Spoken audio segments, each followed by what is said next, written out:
You know, most 9-to-5 jobs these days require a lot of time spent in a building, behind a desk surrounded by 4 walls. That's just the way it is anymore. But we found some folks whose jobs require them to be outdoors. Hi, I'm Bruce Reichert, and welcome to Outdoor Idaho. They constantly face the challenges that Mother Nature throws their way, but they think it's worth it. They prefer a job without walls. James Wesley Jones is not your typical mail carrier. Sure, he picks up a bundle of mail at his local post office in Bayview, as many other carriers do. Hey, morning, Ralph. How are you? But then he heads to Ralph's coffee shop to grab a few newspapers. Sounds great. Have a good day. Next, he stops at the Bayview Mercantile to pick up an assortment of groceries. Finally, he motors his boat to the Bayview dock. All aboard! Here he meets some passengers eager to accompany Jones on his mailboat run to the rugged east side of Lake Pend Oreille. It's one of the few remaining water-based postal runs in the country. Morning, guys. While it's now rare, boats used to be the prime movers of mail, supplies, and people on this lake.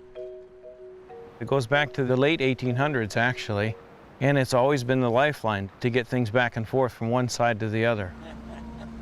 Jones is the latest in a long line of mail boat drivers on Lake Pend Oreille that stretches back decades. It's a very important tradition, and it feels good and honored to be able to carry on that tradition. Jones says he's the first in the job with an official captain's license. That's a plus for the passengers he takes along on the route. The tourists help augment the mail contract, and they get a first-hand glimpse into this historic service. It's nostalgic, I guess is the word. It's fun to see that that still goes on, you know, because I know there's a lot of places that you don't see the regular mail delivery. Everybody wants the Postal Service to reach out to people that are right here in these far out areas, because you know the other guys aren't going to come out here. The first stop on Jones' route is Lakeview, a once booming mining town that now has very few year-round residents. Good stuff. Great today. At each location, there's usually a mail captain who helps coordinate deliveries with their neighbors. Here in Lakeview, there's even a small dockside post office with a slot for each resident. I think we've lost so much of American history and nostalgia, you know. And these little pieces that still exist and provide the level of care and service that Wes seems to do. And to get out here on a boat where you can get some big sky and wide open spaces and a little bit of wind in your face. And yeah, it's beautiful. Loved it. The next stop on the run is Cedar Creek, another remote community on the lake. There are normally 2 stops here, including one mailbox he can deliver to right from the boat. For Jones, this is the ideal job. Oh boy, it's got to be the love of people and adventure and not liking the 9-to-5 stuff. You know, they say you can't put a square peg in a round hole. Well, this is a square peg job, that's for sure. It changes every day. It's never the same. It's the weather, it's the people, it's just all that. Boy, it gives you something to wake up for every morning. Boy, that sucker is heavy and a little bit of mail. After making another delivery, Jones takes his passengers on a short walk to see the Cedar Creek Post Office. The rustic building is well weathered, a reminder of how long this historic mail run has been going. The one that's up at Cedar Creek, that's really old and has kind of an old look. And some of the other postmen have signed their name on the wall in there, and there's some neat little trinkety stuff around. But it just adds to that little step that takes you back in time with the job. Back on the lake, the calm water allows the boat to speed toward its next lakeside community. And before long, Captain Jones approaches Whiskey Creek. We're getting there. Arriving at the dock, he's greeted by another local. Here you are, Shirley. That's everything? That's everything, and I'll give you a newspaper Yes. and a water. And then Well, I find it hard to believe that there's mail still being delivered like that. I mean, it was unreal. And it was fun to watch the people walk out to meet the boat, to get their mail. It was just great. Hey, Roddy. How you doing, buddy? Stops at Granite Creek and Kilroy Bay round out the route. Rowdy, there's a little bit of mail for you, big guy. You betcha, Hans. There you are. They're just what you need. It's a run that Jones does 7 days a week, weather permitting. What could you say? The post office is part of what being American's all about, is getting mail, daily service, staying connected with the rest of the world. Bye, guys. Have a good day. It's unique. I've never seen anything like it. And I don't know if they would have mail delivery without the tour guide. It's really great. It's something that not everybody gets to do. I mean, this is so different and so real. After all the mail is delivered, Jones often motors by the steep cliffs of the slide on the way back to Bayview. It's a scenic spot and a fitting way to top off the trip. When we get finished with our last stop, you can kind of tip your hat back, unbutton your shirt a little, loosen up, and when you get down to the slide, you cannot understand the magnitude of the steepness of those cliffs until you get right up close. It's awe-inspiring. It's getting back to nature. It's unchecking from the speediness of everything that goes on around you with a regular job. Boy, it feeds my soul. It really does. That's what I live for. I'm finally chasing my dreams, and it's not anybody's path, it's my path. It feels right as rain.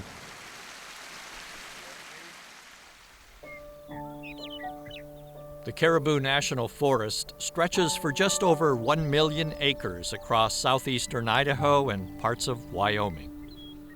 It's rugged, remote, and a bit of a mystery for land managers.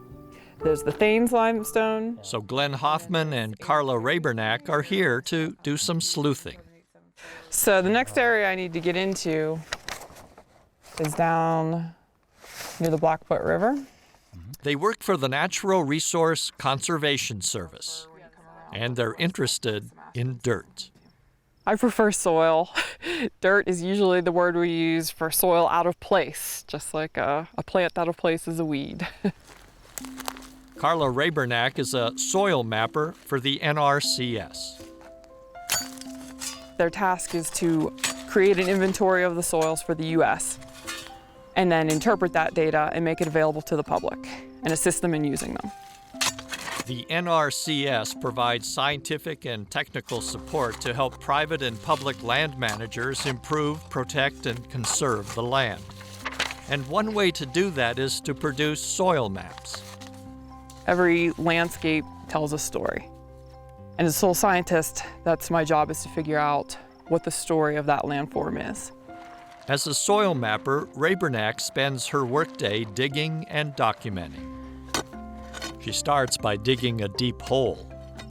I'm not looking for anything particular as I dig the hole, but I do learn a lot about the soil. Sometimes you feel a clay pickup or a change in texture just from the bite of the shovel. It does help to pay attention to those things while you're working. When she hits bedrock, Rebernak unloads her tools and begins documenting the soil's properties. I'm looking at the vertical sequence of layers in the soil. It could be changing by color or by texture or by rock fragments or roots, anything that would manage differently. Adding a little water to a handful of soil, Rebernak feels the texture. You can hear the sand crunching in there. There's also a lot of organic matter in there. It's not very sticky, it's not very flowery, so I think there's a lot of sand and not a whole lot of clay in here. She also records the types and condition of the flora and fauna around the soil pit. There are a lot of uses for soil data right now. It's being used for modeling climate change and tracking pest and disease cycles. Rebernak finishes up at this site, fills in the hole, and moves on to her next location. Sometimes I hike. Sometimes I ride my motorbike. Sometimes, on occasion, I've taken horses. Sometimes it's a long hike, sometimes it's an easy hike. Rebernak walks or rides hundreds of miles in a season to map an area. We are mapping soils in the West that have never been mapped, never been seen before. And when we're working in an area like the National Forest here, the Caribou National Forest, we run across often things that we've not seen. And that's why Rebernak says being a soil scientist is so challenging. Soils is a very diverse science. It encompasses a lot of geology and hydrology and geomorphology, and along with all the biological sciences that I had to learn. It is part of the big picture of managing all of our natural resources. I love my job because I get to work here. Instead of a window to the outside, I am outside. In the course of a day, I get to explore and hike and get dirty and learn. And I can't think of a better way to spend my work week. For some, working in the out of doors is a family tradition. This place is really dear to me. It's where I grew up. Steve Zanelli is a water resource specialist with Idaho Power. He grew up in an outfitting family, running the river in Hell's Canyon. It was the best life imaginable. On one day we might be fishing, on the next day we might put a raft in and spend the day rafting down through the canyon here to be picked up by my dad, and it was wonderful. The part of the Snake River that runs through Hell's Canyon is challenging for any jet boat pilot. Experience counts. Reading the water is looking at your shoreline and your wave size and any obvious rocks, and over time you come to understand what all of those tied together tells you about the water depth or where you should be going. Hell's Canyon is a pretty remote area. We do a lot of monitoring and stream flow work, fisheries work, and because it is so remote, a jet boat is really one of the only ways you can get there, especially with people and equipment. Today, Zanelli is part of a team of scientists checking the Johnson Bar Gauge, 18 miles below the Hell's Canyon Dam. This is one of the gauges that is owned by the USGS. We take care of it for them. We want to make sure that that gauge is operating efficiently and that the data that we're receiving from it is accurate flow information. Along the way, Zanelli slows down for groups floating the river. The fact that I'm in a jet boat and more mobile makes me no more special than any other user on the water, and it's all about everyone getting along. It's all about everyone waving at one another and enjoying themselves, and I really don't feel like I'm doing a good job of fostering a relationship if I don't try and impact them as little as possible. Once at the site, Zanelli and the team start to work. We have a gauge that's here that's sending telemetry back to Boise. It's very important to Idaho Power to know what the flow is coming out of the different dam systems, so we're actually out making measurements to measure flow to verify that what we think is happening at the dam is actually happening. While one group works on the gauge, the others put a kayak in the water. They're taking measurements with an acoustic Doppler profiler. It's getting kind of shallow again. The ADCP actually looks at the velocities that are in the water, determines how fast the water is moving at all different points throughout the water column, and also can figure out the channel bottom. So by the time someone goes across in a kayak, you actually have the discharge. Without Steve, we wouldn't be able to access these remote locations, especially safely. Steve is an excellent pilot, and we always feel comfortable when Steve takes us down here. With the job done, Zanelli heads back upstream. A bad day in a jet boater's world would be where you actually make contact with the bottom.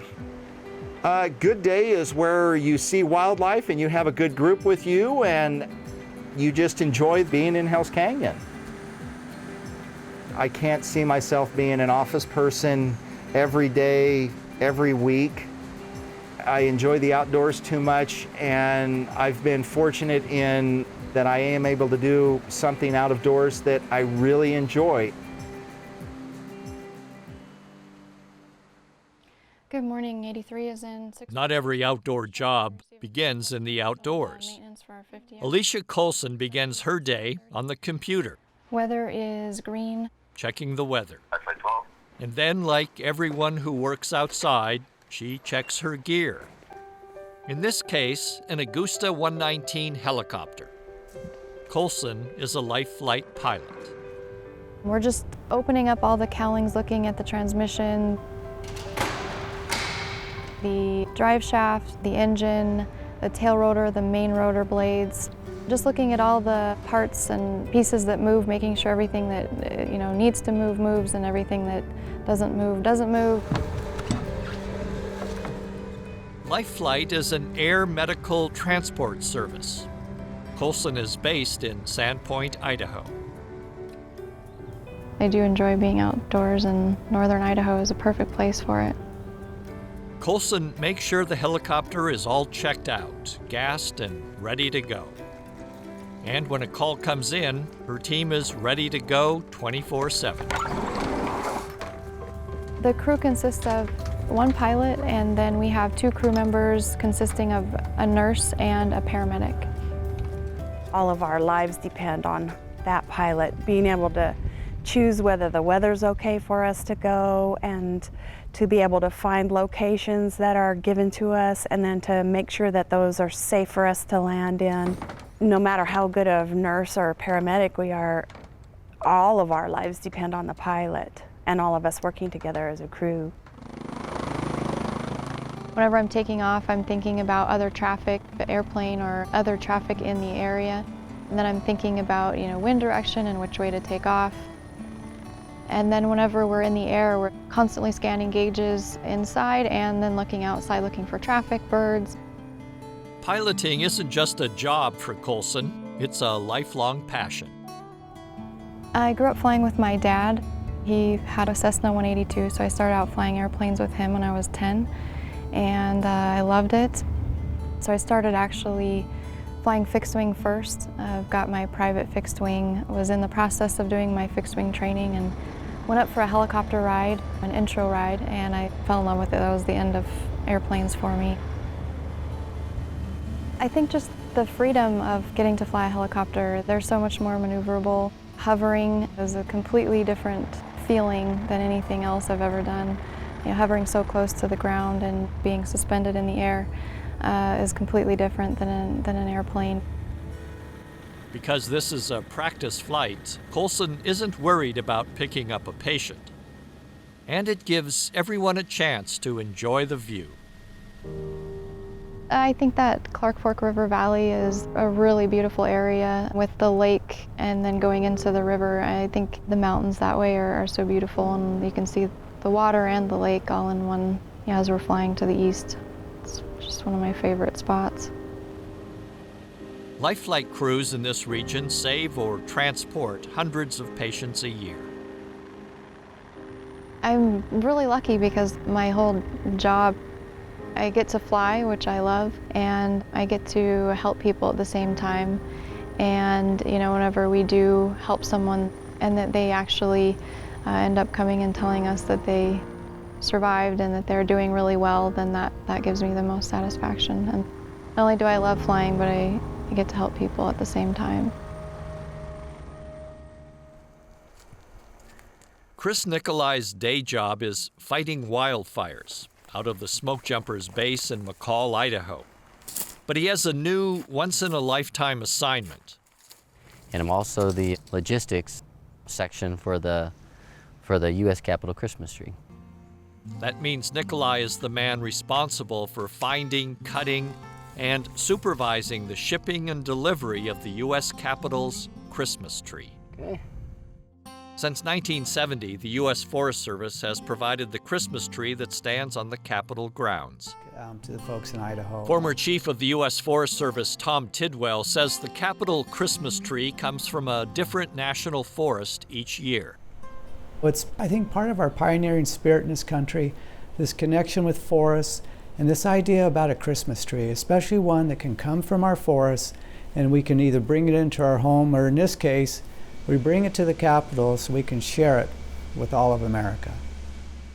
Once the Payette National Forest was selected to provide the tree, Niccoli started looking. When he would find a contender, he'd mark the GPS location and take a picture. We were looking for a Doug fir or an Engelmann spruce type species. You know, those are the quintessential Christmas tree look. Niccoli narrowed down the choices to about a dozen trees. Then Ted Bechtol, the superintendent of the U.S. Capitol grounds, came to Idaho to make the final selection. A couple of not bad looking trees down there. Yep, I just think the access would be... Yeah, it's a long reach. Deciding on the U.S. Capitol Christmas tree is a lot like picking out your family's Christmas tree, just on a much bigger scale. 60 to 85 feet in height, a nice conical shape because the tree is viewed from 360 degrees. The nice thing about the country here is there's a lot of open spaces. The trees aren't on top of each other in a lot of locations, so they're more open grown. That way the tree has a really good chance of developing all the way around. Measure the diameter on this baby. A nice looking tree. It's a good looking tree, Ted, there you have it. Just as important as finding the right tree is finding it in the right location. Point on it right here. Access is important because crews have to take a perhaps 11,000-pound tree and put it on an 80-foot-long trailer. They found the right combination on the edge of Little Ski Hill, just west of McCall. In November, hundreds gathered to watch Niccoli and fellow smoke jumper Jared Schuster cut the prized Engelmann spruce. They decide to use a crosscut saw instead of a chainsaw. Your way. I think it was a good way to honor the wilderness in Idaho and traditional methods out there. Both myself and Jared have spent time on a crosscut on a fire somewhere out there, and it just seemed like a good way to do it. And in the end, I think it was better too because we could hear what the tree was doing. How close are you? 1 inch. It was slower pace, but I think it was a little bit more magical too. There you have it. It's just barely hanging on. With a few more cuts from an axe and a little pressure. Here it comes, Bill. You got it.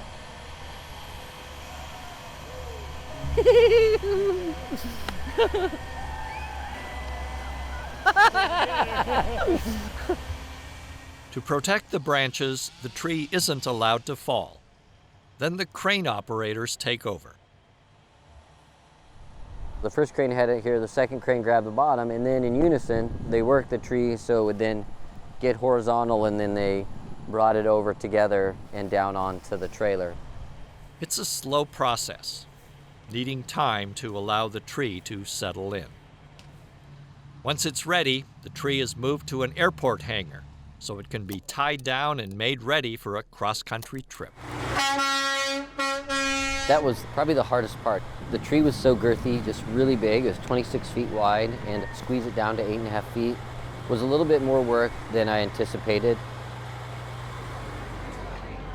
It toured cities across the country on the way to its final home at the U.S. Capitol. And on a rainy December night, hundreds gathered for the lighting ceremony.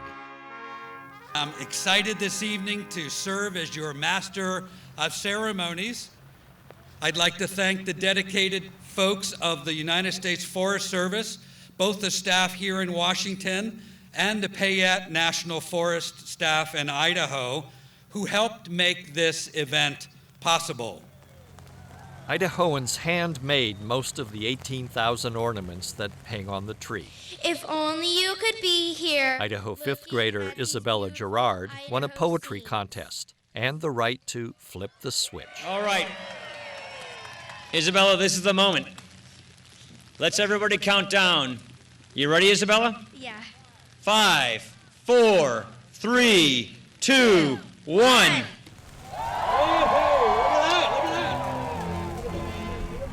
I think the tree itself, when it came off the stump, was pretty magical, and it was like, wow, that is a great looking tree. And it just looks a little bit different with the ornaments on it, but I think it looks great. And that's the end of Niccoli's special assignment. The nice thing is I think I've met some really good friends along the way that I didn't have before, so I'm really more thankful for that probably than anything. Now this job's done, yeah. And I'll go back to be a smoke jumper.